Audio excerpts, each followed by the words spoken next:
We now turn to Brett Lovelace. He's a police reporter for the Intelligencer Journal in Lancaster, Pennsylvania. He has the latest on the widening investigation into the brutal late-night murder of federal prosecutor Jonathan Luna. Brett, the first question I have is there anybody who believes that this murder is tied to his professional work as a prosecutor?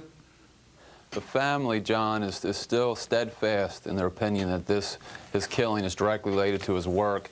They have been adamant about that from day one. I had a conversation with Jonathan's father, Paul. He's 83. I talked to him on Monday. We had a very lengthy telephone interview, and he was adamant about that. I ran through scenarios that have been reported and that sources have been telling us, and he said absolutely not, that his son was the ultimate family man, dedicated to him, his wife, their mother.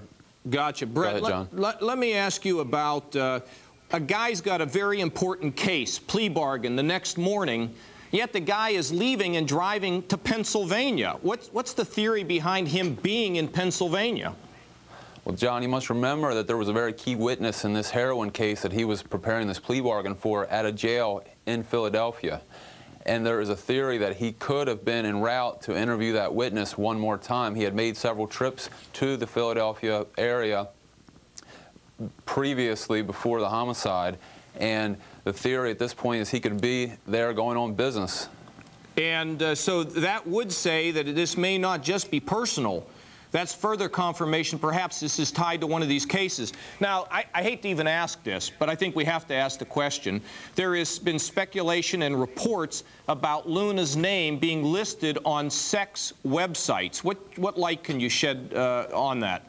That has been reported, but John, you need to remember that the investigators, the FBI, the U.S. Marshals, the Pennsylvania State Police, they have cast a very wide net in looking at Jonathan Luna's life. They are looking at every aspect. They started with his work as a U.S. prosecutor. Then they focused on the family. They did several interviews with the family. And now they have expanded that into his life outside of work and family.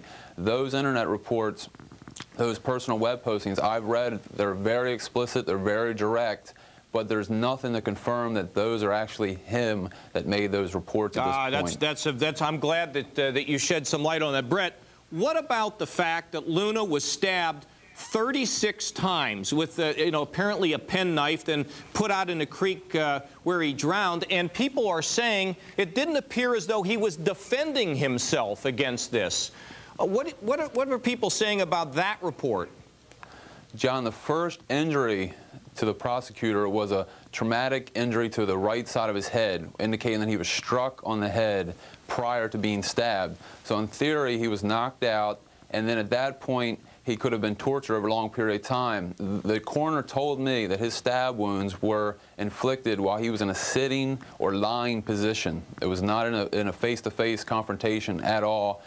There was also a very large amount of blood in the back passenger's floor of that Honda Accord, which would indicate that Luna was lying there wounded for a good period of time and was being driven to the site where he ultimately was found in Brecknock Township. Brett, what are people saying? Do they think they're getting any close? This story is unbelievably horrible. Is there a sense that they're getting any closer to this?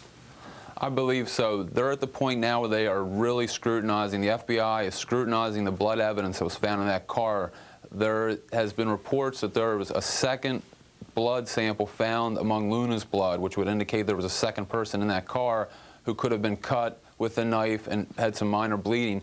At this point, they want to check to see, is that blood a family member? Was that blood previously in that car? Or did that belong to a suspect? Then once you have the blood, at that point, they need to go and match that to a person, and also try to, once they have a suspect in custody or a potential suspect, they can get a search warrant to get a sample of his blood.